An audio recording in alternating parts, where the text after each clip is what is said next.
Man, what up, Who That Nation? Back at y'all another episode of No Cap, No Filter Saints. I'm your host, Marley G. And real quick video right here, but a lot of people are under the impression that Mickey Loomis is just this untouchable entity within the Saints organization. Now, a lot of people on Saints Twitter, a lot of Saints content creators, a lot of people, you know, are saying that Mickey Loomis is written in the will of Tom Benson. That is true. But it's also been discovered that a lot of people have found out that it is also the difference between a will and a trust. Gail Benson and Dennis Lauscher is in a trust. Y'all can fact check me on this. I can't be wrong.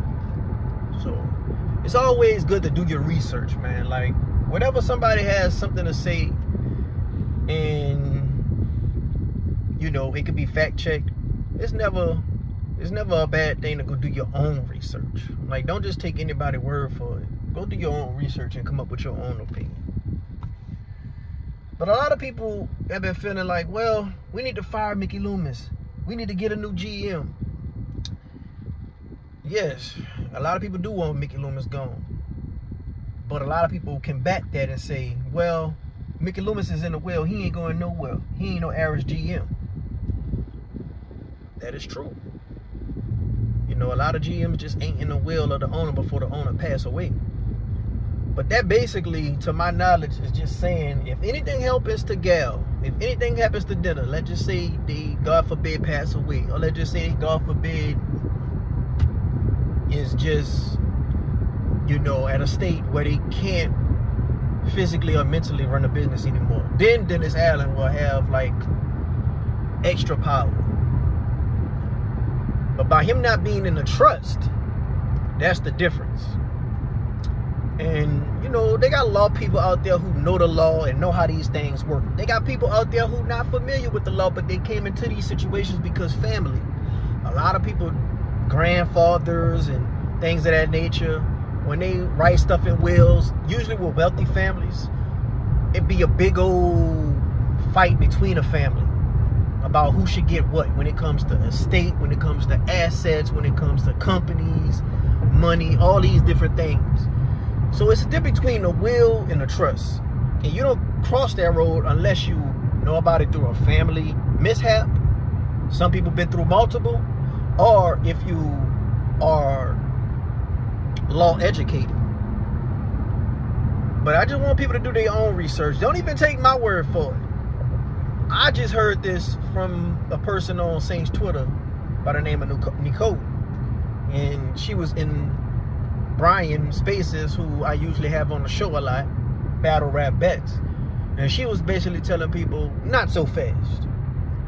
Dennis Allen still could be held accountable if Dennis Lauscher or Gail Benson wanted to. You know, will it happen? That's a different story. But can it happen? Yes, it can very well so happen. So everybody just thinking he just this untouchable guy, well, he can't be held accountable for any of his actions. That's just probably not the case. And it ain't just Dennis Allen, you know.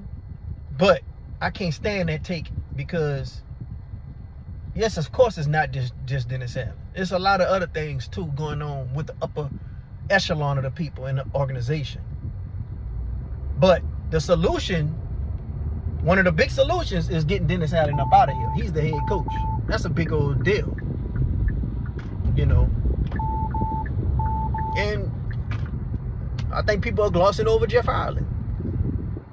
Now, when it comes to these war rooms, we don't know what'll happen in these war rooms when it comes to drafting. A lot of times we blame the head coach. Like, it wouldn't, from what I've heard, you know, it wasn't Sean Payton's decision to get Davenport. He was overruled by somebody else. He was outvoted. You know, when it comes to Peyton Turner, we don't know if that was Mickey Loomis or Jeff Ireland.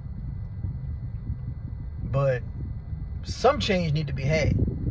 Whether it's Mickey, whether it's Jeff Ireland, somebody need to get held accountable. So when it comes to this organization and the future of this organization, I just feel like we need to take some big steps for change in a new era. And it's good to embrace the new era. Like, I don't know why people are so afraid of that.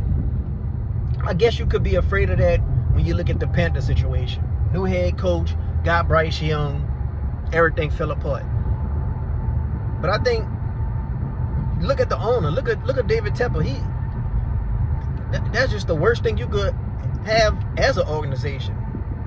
A guy that just running around just doing all this crazy stuff. You know? And Bryce Young, a lot of people felt like he was talented, but he was just too small to begin with to be taken with the first overall pick. So it's just a lot of things involved, bro, when you think about all these bad situations when you talk about the future, but it's a lot of good situations that you can think about the future as well. You know, you hit on a quarterback and head coach, you can have sustained success. We've seen this with our own eyes. We just got to make sure we hit. And if we don't hit, then try again. Keep on trying until you hit. There's a lot of people out there who just want this Dennis Allen and Derek Carr thing to work so bad to the point where if you say you want them out of here, they get upset or offended. But if Dennis Allen and Derek Carr do get up out of here and the next head coach don't work, that's going to be the first thing going to say, well, this is what y'all asked for. Yeah, you're right, that's what I asked for. And if it don't work, we're going to just try again. I'd rather take my chances trying again than take my chances with a coach that I know not going to work. I always say the same exact analogy. If you hungry and you want food, it's door number 1 and door number 2. You know door number 1 got crackers. You know it got crackers. But door number 2 is going to have crackers or the possibility of a full course meal. Which door you going to go through? You're going to go through door number 2. Why go through door number 1 when you just know it's going to be crackers? But I just wanted to make this quick video when it comes to Mickey Loomis, bro, because I think a lot of people just need to go do their research. If you follow me on Saints Twitter, Who That Boy Mo, you know, I actually reposted one of the pieces of the articles that is talking about this, you know, and Nicole, she has shared it to me. So if you want to do your full research, you can go do your full research on it. It's not hard to look up. You know, just use the internet for what it's intended for, getting information. But that's all I wanted to say real quick, man. I'm gonna get up out of here. Hope y'all enjoy y'all weekend. Saints don't play this weekend, so none of our blood pressure gonna be raised up. Nobody gonna go through a pack full of cigarettes and a bottle full of tequila. But in the words of our future Hall of Fame head coach, Dennis Allen, Saints legend, y'all keep doing what y'all doing out there, man. Yeah. Who that? I'm out.